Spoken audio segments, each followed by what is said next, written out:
Welcome to this week's episode of Virtually Amazing Assistants, the podcast for assistants everywhere. And I'm your host, Shelley Fishel, known as the MS Office Maestro. If you haven't met me before, I help assistants everywhere make the most of their Microsoft applications so they can focus on just getting the work done without wondering, which button should I press? What should I do? So that's what I do. Plug over. Now, today I have the most amazing guest with me. All my guests are amazing, but Gwen Backhouse really is amazing because she does so many things. Her company is Curlew Secretarial Services, and we'll talk about the name in a minute because you are a virtual assistance company, agency, whatever. We'll talk about what it is. I don't have a proper crib sheet for the introduction this time, but I have got an email over there which I'm going to look at. So just bear with me a second.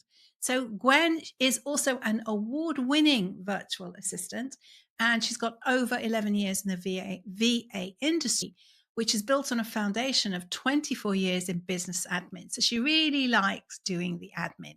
We love people that like doing admin, don't we? And she also runs the Society of Virtual Assistants, which she took over a couple of years ago, which is dedicated to setting really high standards for virtual assistants so that when somebody hires a virtual assistant, they know the person who's got an SVA award is vetted by them and is upholding good standards of work.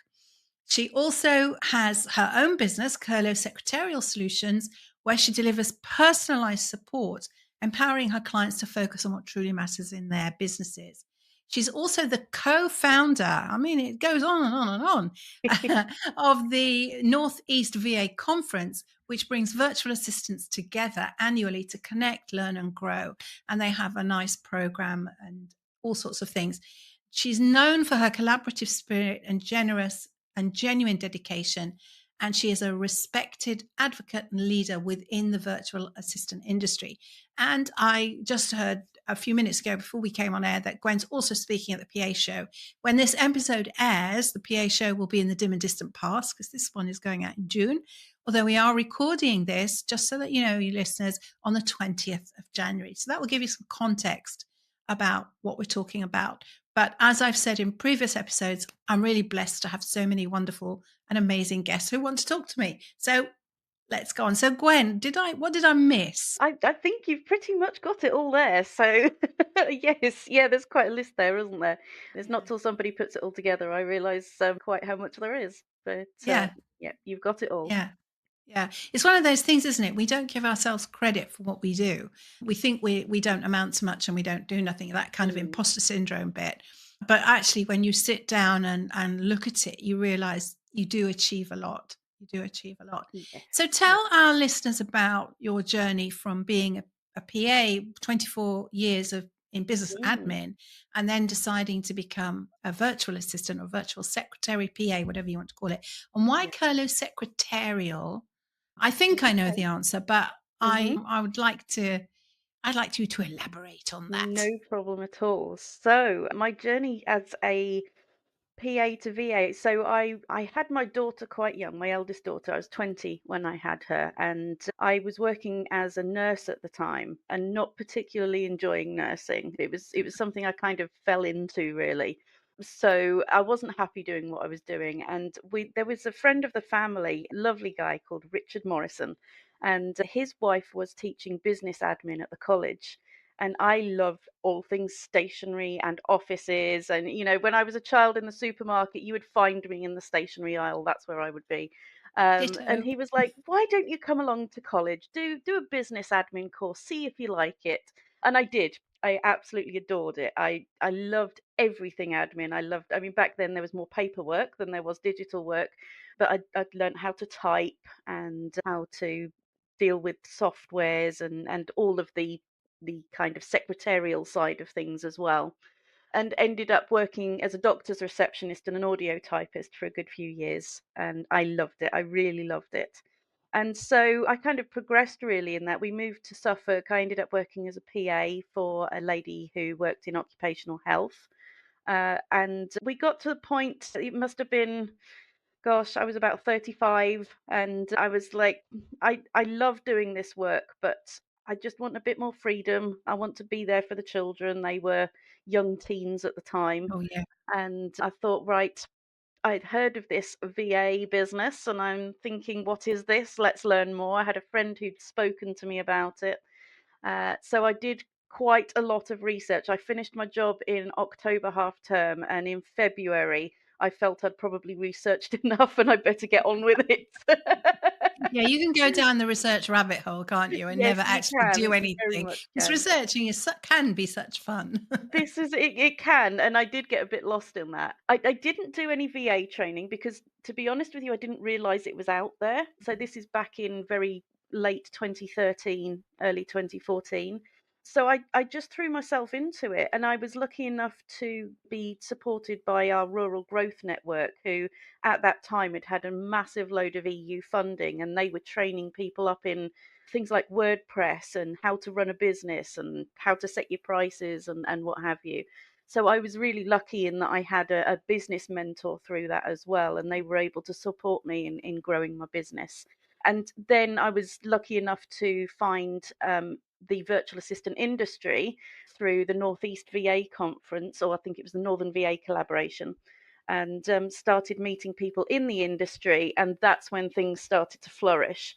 So that collaboration side of things has always been massively important to me because that's what got me where I am now.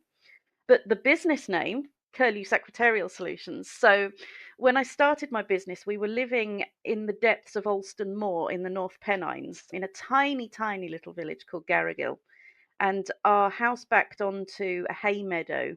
And every spring, the curlews appeared. And I don't like winter, I hate the cold. So when the curlews appeared, we knew spring and summer was coming, and it was always a really lovely sound. And as long as you didn't get too close to them, so they dive bombed you, it was all good. So I took the name Curlew. I was also, I play in a Ceilidh band, and our band was called Curlew Ceilidh Band. So I kind of took the name and off I went. So Yes. yes, Fantastic. That's fantastic. It's a really great story. And I love the idea of doing all that research and then realizing actually I need to actually get on you and do do. it because Yeah, without the action, yeah, nothing happens. A plan is a dream until you start making it it is. happen, which is great. And so you already had been then to a northern collective of VAs. So that's presumably that's where your interest in all the networking side of things came from. Yes, I was very lucky when I was working as my boss used to take me along to her networking events, and she used to drum it into me how important networking was, and I really owe her that because networking has become really important to me, and I think both networking in and out of the industry. So one of the first things I did was I took myself along to a lot of little networking groups in Cumbria just to try and get to know the business community out there, but certainly going along, the first one was the Northern VA collaboration, and then that same year I went along to the Northwest VA conference as well. And I've still got some lovely friends from that very first time I went, and it really did change things for me, getting to know people within the industry. Yeah. That is a recurring theme coming up through all of the interviews that I've done. So it's really great to get some more, I don't know, validation, I Yes, suppose, for networking. Yeah, it's I can probably trace most of my current business. If I trace it all back, it probably somehow connects back to those first networks that yeah, I belong to because people recommend you to people and then they recommend you on and they recommend you on. Eventually you don't know where the person came from, but I absolutely. bet you could track it back quite if you really wanted to do the research, you Yeah. could probably track it back quite a long way. So, how did you morph from just doing back office kind of admin for people to having a big team? Right. Well, I got to that tricky stage where I kind of became a victim of my own success and I was getting more and more inquiries and I was struggling to say no. And I was thinking, I want to grow my business, but I can't physically do any more work. And I'd seen, having collaborated with people, other business models and how they'd grown their business. when I first went into business, I had this vision of having a huge office with lots of employees, and that changed quite quickly as I kind of grew my business and realized what I actually wanted. That's not what I wanted. So I took on my first associate. It must have been about 2016, early 2016, I think. And yeah, I haven't looked back. I've had some really lovely ones along the way, and a lot of them have been with me for a long, long time, which is really nice. Um, so yes, that's essentially how I got there. I had to get to that point at which you balance it on, am I doing enough to be able to outsource and still make money, but without Yeah. running myself into the ground in the process. So it's a tricky point that I think everyone gets to in their VA business, in any business, I guess. And it's balancing it so that you're doing it at the right time, both for you and financially. Yeah, I think that resonates actually. That makes me think of something connected to to me. So I realized I was working in a training company. I was an employee of an IT training company, Hmm. which meant that I was doing what they said when they said it and who for and all the rest of it. Yeah, And I yeah. think, and there were other trainers there, and they had freelancers, effectively associate trainers. Hmm. And I eventually became an associate and then got my own clients. But you Yeah. reach a point where either you're happy to stick where you are and Hmm. just earn what you earn and do what you do, or you're that entrepreneurial spirit that just wants a little bit more than that. And you don't just want it as a 9 to 5 job, so to speak. Yeah. And also, I suppose when you get so busy, and the whole point of you going to become a VA was to get more time. And then all Yes, of a sudden you've got all these clients and you've got no time. absolutely. Yes, I mean, it's very much what we sell to our clients, which is ironic, Yeah. really. There comes a point at which you need your own VA, which, it comes and it's good when you get there. But yeah, I very much agree. It depends what you want and it depends how you define success. For some people, success is having a big company with employees or lots of associates, and that's great, but that is a lot of hard work, and you have to sign up for that hard work because it's not easy. But for me, I think success was just having a stable business model that, yes, bought me enough financially, but I like to be happy. I like to have my time and space, and I like to have time out of the office too. So for me, there was a very real balance there of getting that work life balance right for me, and for me that is success. So yes, it very much depends on what model you're looking at, and how much effort you want to put into it ultimately. Yeah, so you've done networking, you've grown a business to the point where you're happy with it. I know you've got lots of hobbies. How do you set your boundaries to make sure that you allow time for those hobbies if they take place during the Hmm. day, for example? So Okay. what are your strategies? So, something that I have done very recently, actually, I remember telling somebody at the UKVA conference this year, I'm going to do this, I'm going to do this. So, I now take Fridays off. So, I have a 3-day weekend, Yeah, which means that if I want to go out and enjoy myself on a Friday, I can, but I also use it as an admin day occasionally as well, yeah. just to catch up where I haven't got clients calling me. My evenings are sacred. They Nobody's allowed to disturb me in the evening. So I play D&D, Dungeons and Dragons, with some friends of mine, and so we do that on a Wednesday evening, and so nothing interferes with that. That's my time, and I just have to set boundaries around that. My clients know my boundaries. That some of them took a while to get used to it, and I had to kind of remind them, but Yeah. they know when they're not to disturb me unless it's a dire emergency. And same goes with the associates as well, really. And I think that's so important to make sure that you have time where your business is not disturbing you, that you can just switch off, because it's otherwise you will burn out. Yeah. Um, Although so I don't know, in my experience, you never really completely switch you off because don't, yeah, even when you're not present or not yeah, officially working, you're always thinking you about are. the next thing you want to do. Yes, unfortunately, my brain does not switch off, especially when I get into bed at night. But Yeah. but yes, I try as my might. I can never completely stop thinking about it, but it is good to have that time and space where I can do my hobbies and switch off a bit. So Yeah. yeah, I yeah. think that's exceedingly important. Yesterday, last evening, we went to a concert, the Israel Philharmonic, which was really nice. Oh And we've got another wow. one coming up at the end of the month. Yeah, So I'm very excited about those. And that's kind of nice.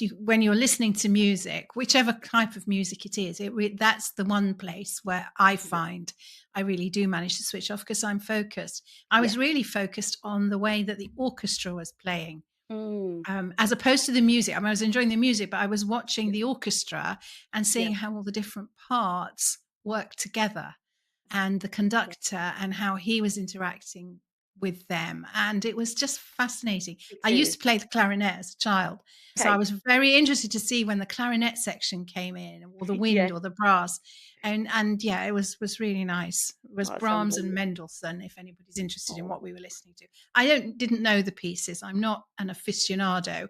I just know I Mm. like classical music. Yes, this is it. Yeah. Yeah, Yeah, I'm quite happy. absolutely. I'm quite happy to go and hear famous. We heard a very famous violinist, Maxim Vengerov. He was Oh, the wow. star of Yes. the show. He was amazing, absolutely incredible. Incredible. Yeah, Anyway, back to business, because all business is a bit like an orchestra, isn't it? You've got all these different moving absolutely. parts that you have to put together, which is kind of what sparked the comment. Yeah. So, tell me about how come you came to take over the Society of Virtual Assistants. What led to that? I guess it's a sort of slow story, really. So when I started networking and looking way back to 2014, I met Caroline at the Northern VA collaboration. And I was very interested in what they were doing. It was one of the when I was doing my research, it was that I came across, and it was full of just all the information you need to set up your business, and it was freely available and supportive.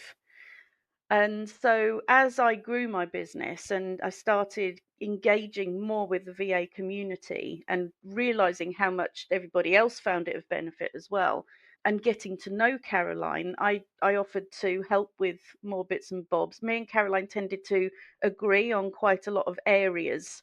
That's really cool. We're quite passionate about things, and so we'd engage in conversations about that. And it got to a point where I was helping out with we did the trainers conversation, and I got engaged with that and helped her create a few bits and bobs behind the scenes. And she reached a point at which she was going back into a full-time job, and felt that she wasn't able to give as much as she wanted to the SVA, and wanted somebody to take it on who was as passionate about the industry as she was. And she Yeah. obviously saw that in me, which was lovely. And so yes, she said, it's all yours if you want it.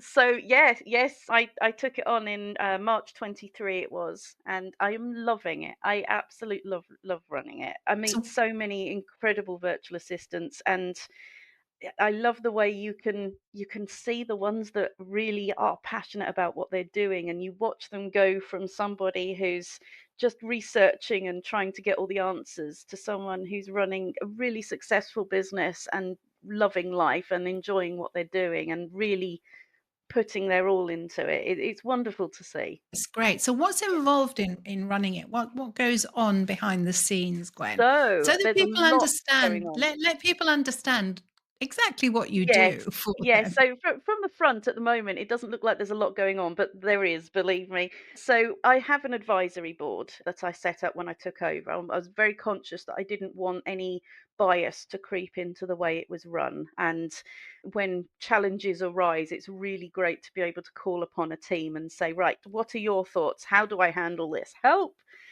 So we meet once a month and we talk through everything from business model of the SVA all the way through to what little projects are going on, what's going on in the industry, how to handle things. And they can bring their own ideas in as well. So we've got that going on once a month.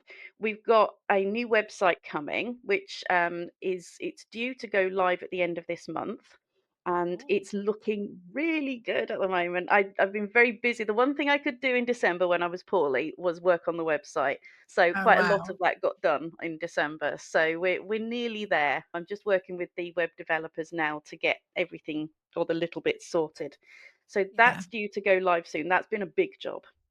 Yes. We also have the UK VA survey that goes out once a year. So that's due to go out on the 1st of April this year for responses, and it will be published end of July.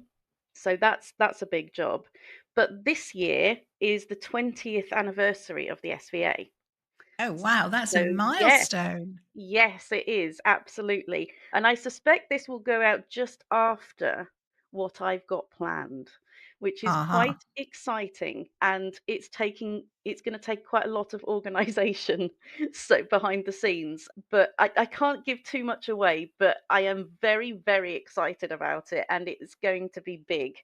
So Oh. so yeah, watch this space is all I can say. And I hope when this goes out, you all enjoyed it. We want to get the So whole all right. So so it's going to happen before June then. it's gonna happen on the 1st of June. Okay. So So yeah, this one is, yeah. So this just before this goes out. yes, yes. Fantastic. So Fantastic. yeah, I we're gonna shall get be the whole watching. community involved in that, and hopefully that will be really exciting. So yes, Oh, that's fantastic. And then you're also speaking. You speak at the Northeastern or Northwestern, one of the VA conferences. And this year you're also doing something at the PA show, which will have yes, happened by the time this episode airs. yes. So, how has that been a kind of organic process, or have you actively sought out places to tell your story, speak your views, add No, your tuppence? so there's somebody to blame for this one, and that's John Palmer. Oh, I know, So John. yes. So bless his little heart. When I won my first award, he said, "Excellent, right? You can start speaking now at the PA show. So I want you on my panel, and I want you doing this, that, and the other." And I that was well out of my comfort zone. I literally the only thing I think I'd ever done before was do a reading in church. So it's really well out of my comfort zone. And the first few times it was quite clear I was out of my comfort zone, but I feel like I've grown into that role more and it's got easier. And actually, I really enjoy doing that. I feel it pushes me.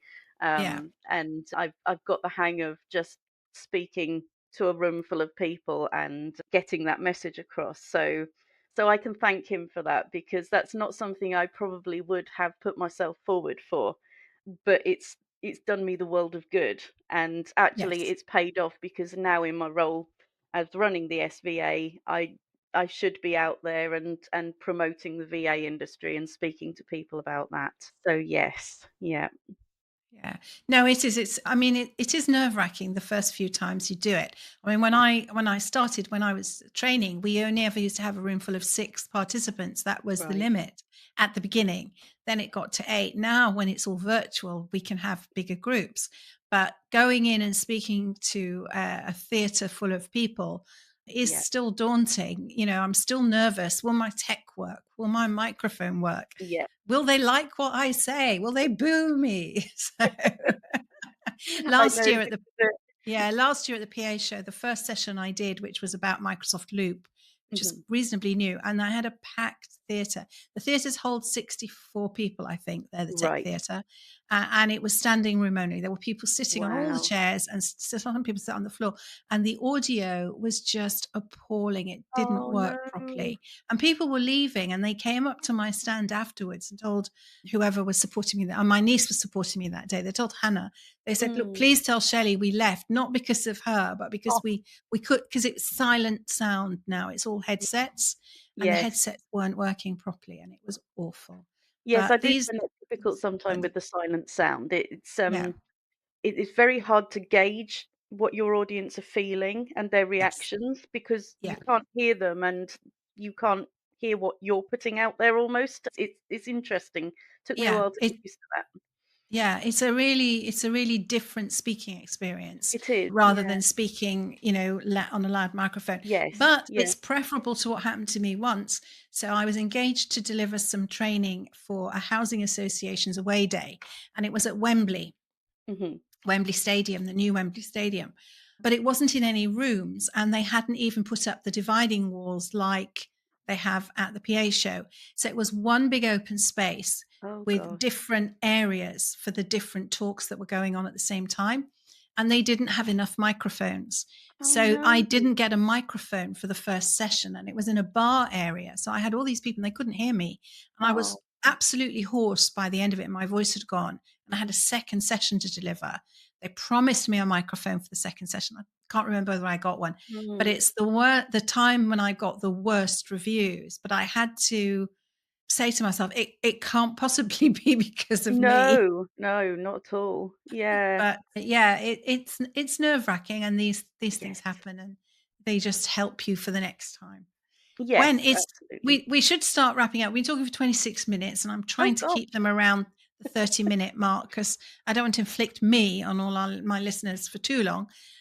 But although guests, you can talk for as long as you like.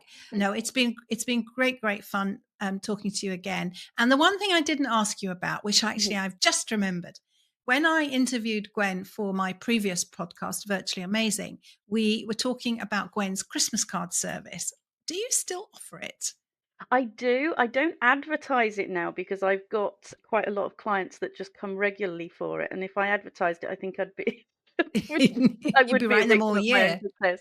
So yes, I do still offer it. It's something I've offered since I first started in business. I came up with the idea when I first set up, and I believe I was the only person in the country doing it when I first set up. All the tabloids used to get in touch with me and say, "Can we write about it, please?" Because it's so unique, and I love doing it. It kind of I've always liked writing Christmas cards, and it's something I can do just kind of sit in front of a Christmas film in the evening Yeah. with a nice glass of wine. So, so yes, So not too would many you wines though. well, not too many, no, otherwise it'd be very bad Christmas cards. So would you recommend it's something that VAs offer their clients? Absolutely, yes. The only thing I would say is be careful what you take on, especially if you're in the early days and it's just you. I learned from my mistake. I accepted a job from a company and they turned out they wanted 1,000 Christmas cards. So Whoa. thankfully, both my girls were living at home at the time and they both had neat handwriting. So it was like a manufacturing process, but certainly it's a good service to offer. Postage is going up now and people are sending less. I Yes. think it's £1.85 now for a stamp. So, so yes, but yeah, absolutely go for it. It's a good way of earning a little bit of extra money before Christmas as well, which let's face it, Yeah. everybody needs. So Yeah. yes, Yeah. yeah.